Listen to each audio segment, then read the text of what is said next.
O Monte Sinai, o verdadeiro monte de Moshe, onde o Eterno Yahweh entregou mandamentos, estatutos e juízos para o seu povo seguir. Depois de realizar pesquisa nas áreas da Rota do Êxodo, a partir de 1984, foi encontrada na Arábia Saudita, que agora é chamada o verdadeiro Monte Sinai. Neste local, existem evidências muito amplas mostradas nos livros de Moshe, como se pode ver nas imagens. Em 1984, em Gálatas 4:25, confirma-se que o Monte Sinai está na Arábia. Em árabe, o monte é chamado de Jebel Musa, montanha de Moshe. Moisés fugiu da presença de Faraó e habitou na terra de Midian. E ele sentou-se junto a um poço. Mapas indicam que Midian fica perto da fronteira do Golfo de Agapa, no noroeste da Arábia Saudita. E ela, Zípora, lhe deu um filho e ele chamou Gerson, porque disse: eu tenho sido um estranho numa terra estranha. Moisés estava em um país diferente, longe de qualquer egípcio na Arábia Saudita. Ele não poderia ter ido à Península do Sinai, que era uma área dentro do território egípcio, controlado, cheio de torres egípcias de comunicação. Moisés teria sido facilmente capturado nessa área. Ora, Moisés estava apacentando o rebanho do Jedro, seu sogro, sacerdote de Midian, e levou o rebanho para trás do deserto e chegou a Horebe, o monte de Yahweh. Jedro vivia nos arredores do Monte Sinai, na Arábia Saudita. Ele era o líder dos midianitas que foram encontrados nessa área, a leste do Golfo de Acapa, nas regiões noroeste do deserto da Arábia. Ao pesquisar a localização do Monte Sinai na Arábia Saudita,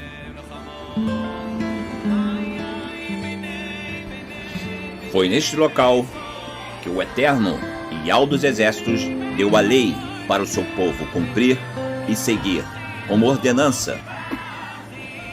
E até aos dias de hoje, o Eterno envia profetas e enviou também o seu Filho amado, Yahushua Mashiach, para declarar e restaurar a ordenança que o seu Pai, Yahweh, deu ao seu povo, para cumprir seus mandamentos, estatutos e juízos. Ouve, ó Israel! Yahweh é único, Yahweh é eterno.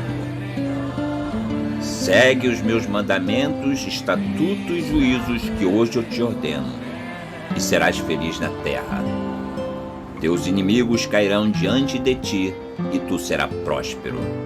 Assim diz o Eterno, que vive para todo sempre.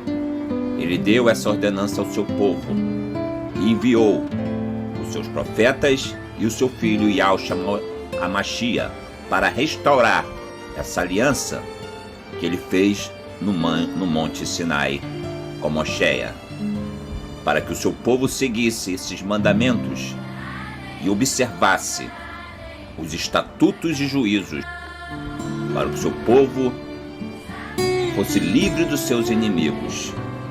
Essa foi a ordenança que Moshe deu para o povo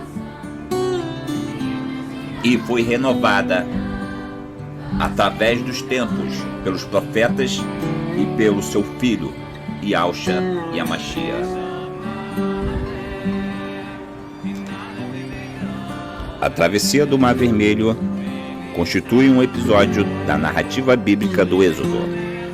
Ele fala sobre fuga dos egípcios liderados por Moisés, dos perseguidores egípcios, conforme narrado no livro do Êxodo. Moisés estendeu seu cajado e o Eterno divide as águas do Mar Vermelho. Os israelitas caminham em solo seco e cruzam o mar, seguidos pelo exército egípcio. Assim que os israelitas cruzaram com segurança, Moisés levanta os braços novamente. O mar fecha e os egípcios se afogam. Após as pragas do Egito, o faraó concorda em deixar os israelitas irem. Eles viajam de Ramsés a Sucote e depois a Etã, na orla do deserto, liderados por uma coluna de nuvem durante o dia e uma coluna de fogo à noite. Lá, o Eterno diz a Moshe para voltar e acampar à beira-mar, em Bi-Hairot, entre Migdol e o mar, bem em frente a Baal-Sefon. Ial fez com que Faraó perseguisse os israelitas com carros, e o Faraó os alcançou em Bi-Hairot. Quando os israelitas veem o exército egípcio, eles ficam com medo, mas a coluna de fogo e a nuvem separam os israelitas e os egípcios. Por ordem do Eterno, Moshe estendeu seu cajado sobre a água e durante a noite um forte vento leste dividiu o mar, e os israelitas atravessaram em terra seca, com uma parede de água de cada lado. Os egípcios os perseguiram, mas ao amanhecer, o Eterno obstruiu as rodas das carruagens e os lançou em pânico. E com o retorno da água, o faraó e todo o seu exército foram destruídos. Quando os israelitas viram o poder do Eterno, eles colocaram a sua fé no Altíssimo e em Moshe, e cantaram uma canção de louvor ao Eterno pela travessia do mar e a destruição de seus inimigos. Esta canção está em Êxodo 15. É chamada de Canção do Mar. A narrativa contém pelo menos 3 e possivelmente 4 camadas. Na primeira camada, a mais antiga, o Eterno sopra o mar de volta com um forte vento leste, permitindo que os israelitas cruzem em terra seca. Na segunda, Moshe estende a mão e as águas se dividem em 2 paredes. Na terceira, o Eterno entope as rodas da carruagem dos egípcios e eles fogem. Nesta versão, os egípcios nem mesmo entram na água. E na quarta, a Canção do Mar, o Eterno lança os egípcios às profundezas oceânicas ou abismo mítico. O bezerro de ouro é o ídolo de acordo com a tradição judaica. Foi criado por Arão, quando Moshe havia subido o Monte Sinai para receber os mandamentos de Ial, o Eterno. O povo de Israel então forçara Arão a criar um ídolo que os reconduzisse ao Egito, onde haviam sido escravos. Este incidente é conhecido em hebraico como o pecado do bezerro, e é descrito na Bíblia no livro de Shemot, Êxodo 32, 1-8. O bezerro de ouro também é referido em outra passagem bíblica, em Reis 12, 28-32, quando o reino de Israel é dividido e o rei Jeroboão I, que fica com uma parte do reino sem ser de descendência real, cria 2 bezerros para o povo adorar e esquecer do Eterno da linhagem real. Linguagem corrente, a expressão bezerro de ouro tornou-se sinônimo de falso ídolo ou de um falso deus, por exemplo, simbolicamente o dinheiro.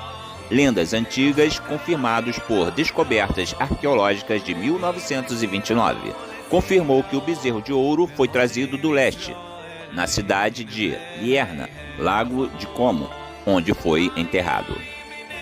O Eterno falou a seu povo Israel do céu, quando ele deu a Moshe os 10 mandamentos. Isso aconteceu em grande glória e majestade. Para o povo foi uma ocasião solene. Uma fumaça subia da montanha, e eles ouviam trovões e o som de uma trombeta e flashes de relâmpago. O Eterno Sublime mostrou ao ser humano a possibilidade de aproximar-se dele, sem medo. Um altar de pedras deveria ser construído para sacrifícios que eram agradáveis a ele. Eu virei a vocês, e eu vos abençoarei. Foi a maravilhosa promessa que ele conectou com o altar.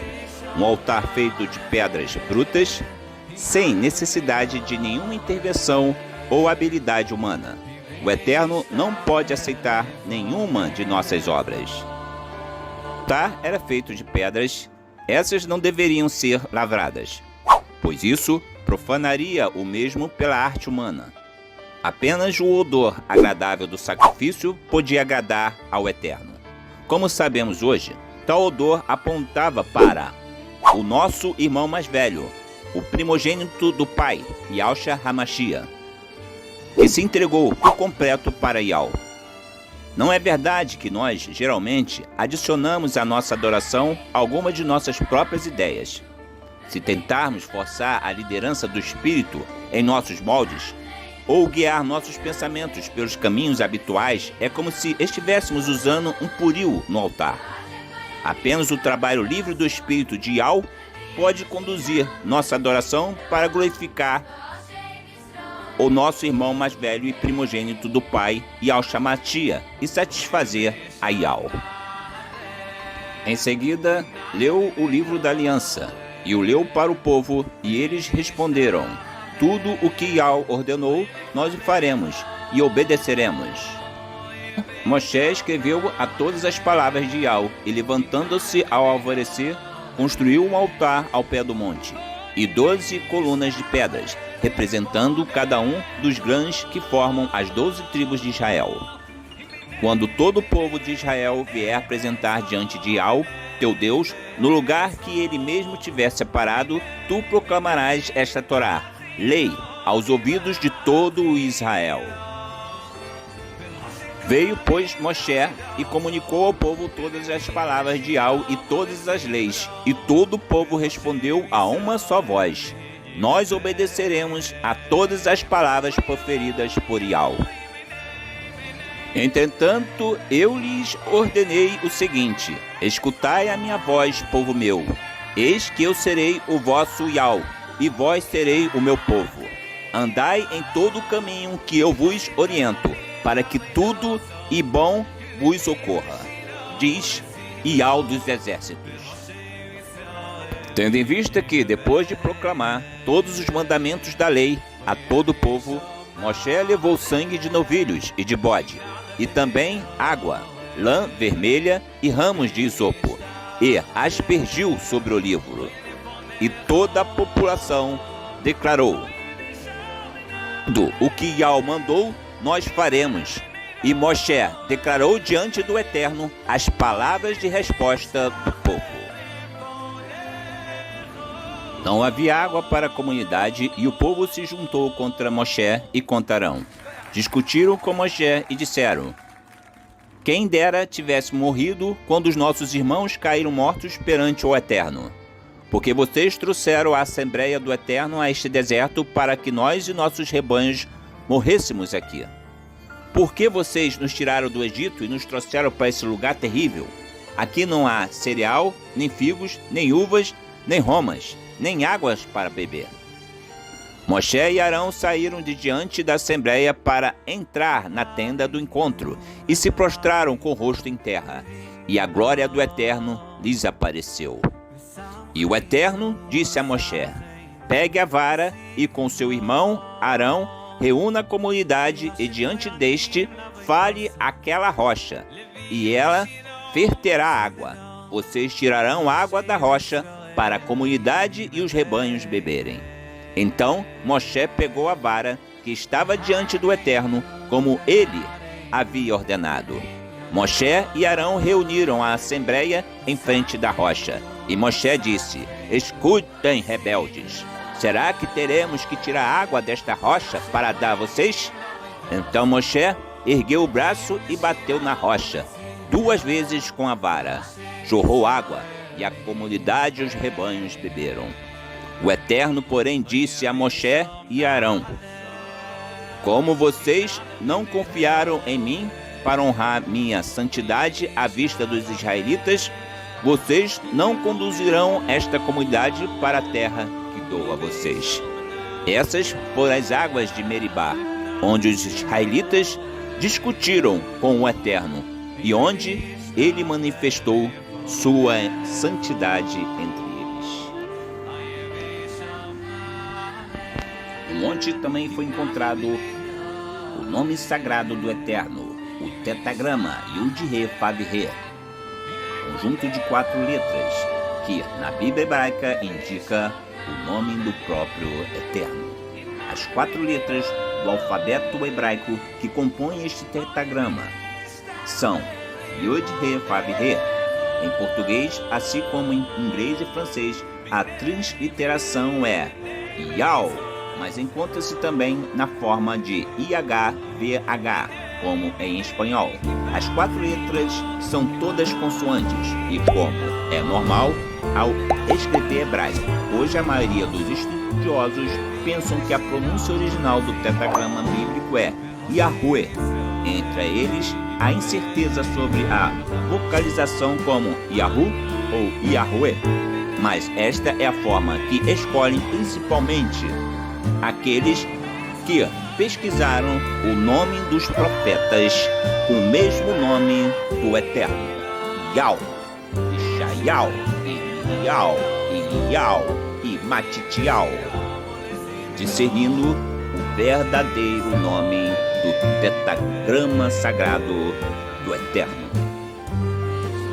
E por aqui, pessoal, fica eu com mais um vídeo para vocês, mostrando arqueologicamente e pela história e pelos escritos da Torá o verdadeiro nome do Eterno e o verdadeiro Monte Sinai de Moshe, onde ele enviou a lei para o seu povo Israel, para cumprir seus mandamentos, estatutos e juízo. Yahweh dos exércitos enviou os seus profetas e o seu filho Yahshua Mashiach para cumprimento dessa lei, mandamento, desse estatuto e desse juízo. Valeu, pessoal, e até o próximo vídeo.